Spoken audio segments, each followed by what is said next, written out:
नमस्ते। नंदी भगवान कह रहा आज हमारी स्थिति बहुत दयनीय है, गाय की स्थिति दयनीय है, क्योंकि पहले हमारे ऋषि मुनि धन बोलते नहीं, धन यानी धारण करना है।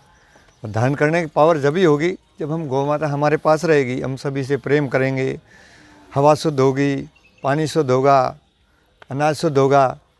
इसलिए पहले ऋषि मुनि बोलते थे जहाँ गाय रहती थी गवाड़ी, ऐसे गौ माता के बीच में रहते थे। तो गौ माता पूरी प्रकृति बहुत कुछ देती है, मगर अब गाय की जगह, गवाड़ी की जगह कबाड़ी हो गया, यानी गाड़ियाँ खूब, कबाड़ा, लोहा, और फिर काली काली बकरी शनि का रूप, भैंस शनि का रूप। शनि जो है सिर में बैठ गया, सभी के सिर पे बैठा हुआ, ये काम नहीं कर रहा है। और पहले जो है सब लोग शनि के ऊपर बैठ जाते थे, क्योंकि गौ माता विवेक से काम करती थी। गौ माता पांचों अन्नों को ठीक करती है, इसलिए गाय को बोलते धेनु। धेनु अगर आपके पास है तो धरती शुद्ध रहेगी, और धरती अगर शुद्ध है तो धान होगा, अनाज शुद्ध होगा। और गौ माता आपके पास है तो घर में धीणा होगा, तो धीणा होगा तो बच्चे, परिवार, मेहमान सब जो है घी दूध खाएंगे।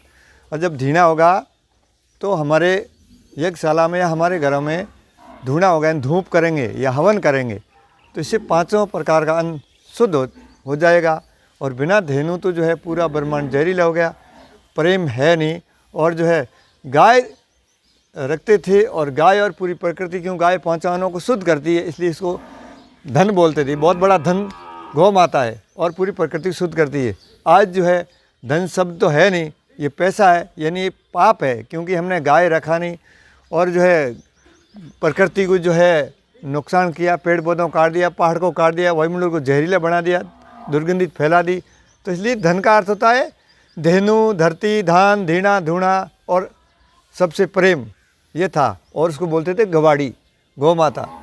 और गौ माता का जब से हमारा जो, और फिर गौ माता या धेनु हम कन्या को भी दान देते थे, क्योंकि कन्या का अर्थ है कामना रहित अन्न, जो है ईश्वर से जुड़ के, और ईश्वर से बिना गाय नहीं जुड़ेगी।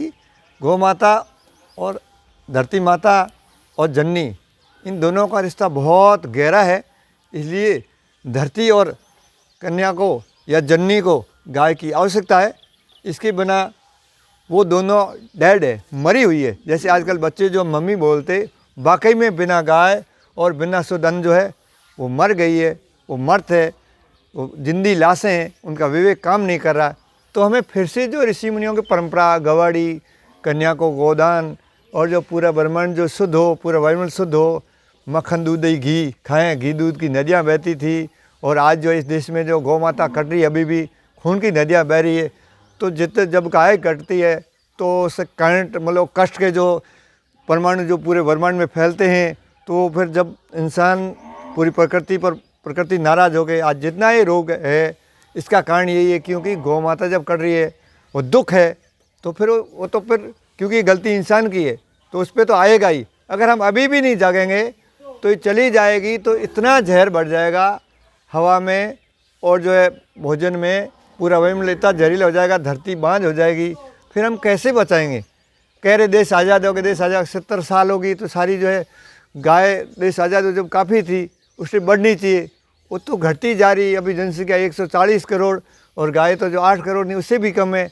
ये तो परमात्मा की कृपा से, ये जहाँ हमारा पश्चिमी राजस्थान में थोड़ी बहुत गौ माता है, कई जगह तो जो गौ माता है ही नहीं, वो जर्सी पूतना आ गई भूत, और वो तो जहर देती है।